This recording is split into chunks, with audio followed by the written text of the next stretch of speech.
Plus de 25 ans après le début des négociations, l'accord commercial avec le Mercosur a reçu ce vendredi le soutien d'une majorité d'États européens.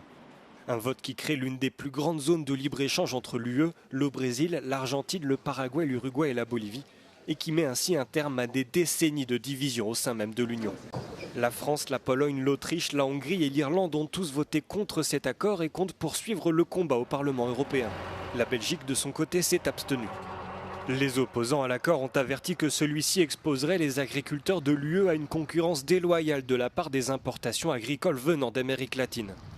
Ces derniers mois, la Commission a ajouté des concessions visant à apaiser les agriculteurs et à obtenir le soutien crucial de l'Italie, comme un accès anticipé à 45 milliards d'euros de fonds de la politique agricole commune à partir de 2028 et un gel de la taxe carbone aux frontières de l'UE sur les engrais.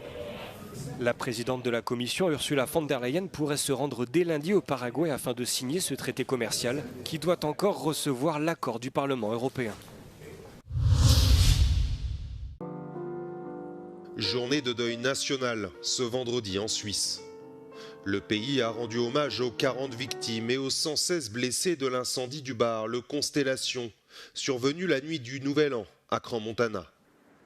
Une minute de silence a été observée dans tout le pays. Plusieurs milliers de personnes ont assisté à la cérémonie sur des écrans géants installés dans la station endeuillée. Le président suisse Guy Parmelin s'est engagé à tout mettre en œuvre pour qu'une telle catastrophe ne se reproduise plus. En parallèle, la procureure générale du canton du Valais a annoncé le placement en détention provisoire du copropriétaire du bar Le Constellation où s'est déroulé le drame.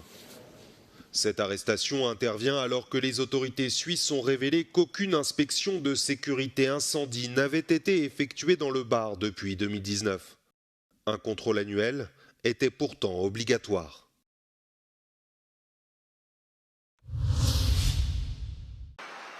Alors que les protestations de grande ampleur se poursuivent en Iran malgré la coupure des moyens de communication, l'ayatollah Khamenei a averti que son pays ne reculerait pas. Lors d'une prise de parole à la télévision nationale, il a qualifié les manifestants de saboteurs et de vandales et s'est élevé contre Donald Trump, ce dernier ayant déclaré soutenir les personnes manifestant pacifiquement. Pour le guide suprême, le président états-unien a les mains tachées du sang de plus d'1 millier d'Iraniens en référence à la guerre de 12 jours déclenchée en juin par Israël qui avait reçu le soutien des États-Unis. Dans son discours, l'ayatollah Khamenei s'est dit partisan du peuple iranien et a assuré que les manifestants mettaient en ruine leur propre rue pour rendre heureux le président d'un autre pays. Les manifestations initialement liées au coût de la vie ont désormais pris un virage anti-régime et elles ont gagné en intensité ce jeudi après l'appel du fils de l'ancien Shah et l'une des figures de l'opposition en exil, Reza Pahlavi. Après des semaines de silence, les médias d'État ont finalement abordé ce mouvement qualifiant les manifestants d'agents terroristes venus des États-Unis et d'Israël.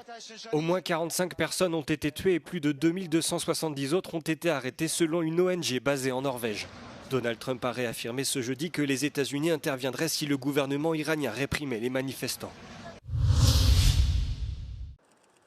L'Europe fera tout son possible pour soutenir la reprise et la reconstruction de la Syrie.